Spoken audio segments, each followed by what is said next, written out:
यह कहानी है रामू नाम के एक लड़के की जो एक छोटे से गांव में रहता था। रामू एक खुशमिजाज और चंचल स्वभाव का लड़का था। वह हर समय खेलकूद में व्यस्त रहता और पढ़ाई लिखाई से दूर भागता था। उसके माता पिता उसे बार बार समझाते थे कि वह अपना समय बर्बाद न करे और पढ़ाई पर ध्यान दे, लेकिन रामू की आदतें बदलने का नाम नहीं लेती थीं। रामू का दिन सुबह उठने के बाद खेलकूद से शुरू होता और रात में थककर सोने से पहले खेलकूद में ही खत्म हो जाता। उसके दोस्तों के साथ मैदान में खेलना, गांव की गलियों में दौड़ना और नदियों के किनारे बैठकर पत्थर फेंकना उसकी दिनचर्या बन गई थी। हालांकि वह पढ़ाई के महत्व को नहीं समझता था और न ही भविष्य के बारे में सोचता था। रामू की माँ अक्सर उससे कहती थी, बेटा समय का सदुपयोग करो, यह बहुत कीमती है। अगर तुम इसे यूं ही बर्बाद करोगे तो एक दिन पछताओगे। लेकिन रामू पर इसका कोई असर नहीं होता था। वह बस हंसकर टाल देता और फिर से अपने खेल में लग जाता। गांव के बुजुर्ग रामू के व्यवहार को देखकर चिंतित थे। वे जानते थे कि रामू में बहुत संभावनाएं हैं, लेकिन अगर उसने अपने समय का सही उपयोग नहीं किया तो वह जीवन में कुछ भी नहीं कर पाएगा। एक दिन गांव के सबसे बुजुर्ग व्यक्ति, जिन्हें सभी लोग दादाजी कहकर बुलाते थे, ने रामू को बुलाया। दादाजी गांव के सबसे सम्मानित व्यक्ति थे और उनकी बातें गांव के हर व्यक्ति के दिल में उतरती थीं। रामू दादाजी के पास गया। दादाजी ने उसे अपने पास बैठाया और प्यार से पूछा, रामू क्या तुम जानते हो कि समय क्या है? रामू ने थोड़ा हिचकिचाते हुए जवाब दिया, दादाजी समय वह होता है जब हम कुछ करते हैं या जब हम खेलते हैं। दादाजी मुस्कुराए और बोले, बिल्कुल सही बेटा, लेकिन समय उससे कहीं ज्यादा कीमती है। समय वह चीज है जो एक बार चली जाती है तो फिर कभी लौटकर नहीं आती। यह हमारे जीवन का सबसे बड़ा खजाना है। रामू ने दादाजी की बातें ध्यान से सुनी, लेकिन वह अब भी पूरी तरह से नहीं समझ पाया कि दादाजी क्या कहना चाहते हैं। दादाजी ने फिर से समझाया, रामू मान लो कि तुम्हारे पास एक छोटा सा घड़ा है जिसमें हर दिन एक मोती गिराया जाता है। अगर तुम उस घड़े को संभाल कर नहीं रखोगे और मोतियों को बर्बाद कर दोगे तो क्या होगा? रामू ने तुरंत जवाब दिया, दादाजी अगर मैं मोतियों को बर्बाद करूंगा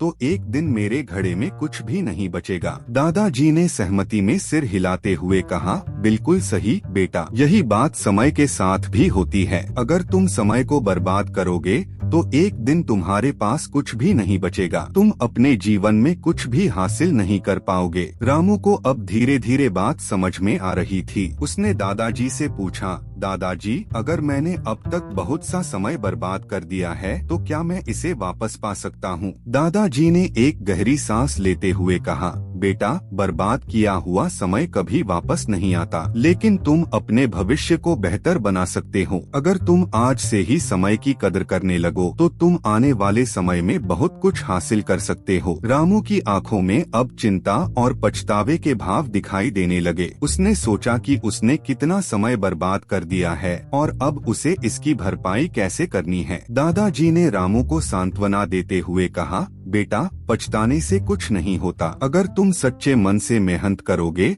और समय का सही उपयोग करोगे तो तुम अपने जीवन को सफल बना सकते हो। रामू ने दृढ़ संकल्प के साथ दादाजी की बातें सुनी और मन ही मन ठान लिया कि अब वह अपना समय बर्बाद नहीं करेगा। उसने फैसला किया कि अब से वह अपने जीवन को सही दिशा में ले जाएगा और अपने समय का सदुपयोग करेगा। रामू ने अगले ही दिन से अपने जीवन में बदलाव लाना शुरू कर दिया। उसने सुबह जल्दी उठना शुरू किया और सबसे पहले अपने स्कूल के काम को निपटाने लगा। उसने अपनी पढ़ाई पर ध्यान देना शुरू किया और खेलकूद के लिए एक निश्चित समय निर्धारित किया। अब वह अपने दोस्तों के साथ खेलने के साथ साथ पढ़ाई और अन्य जिम्मेदारियों को भी बराबर महत्व देने लगा। रामू के इस बदलाव को देखकर उसके माता पिता बहुत खुश हुए। वे देखते थे कि अब उनका बेटा पढ़ाई में भी अच्छा प्रदर्शन कर रहा है और अपनी जिम्मेदारियों को भी समझने लगा है। गाँव के लोग भी रामू की तारीफ करने लगे। दादाजी ने भी रामू की प्रगति देखकर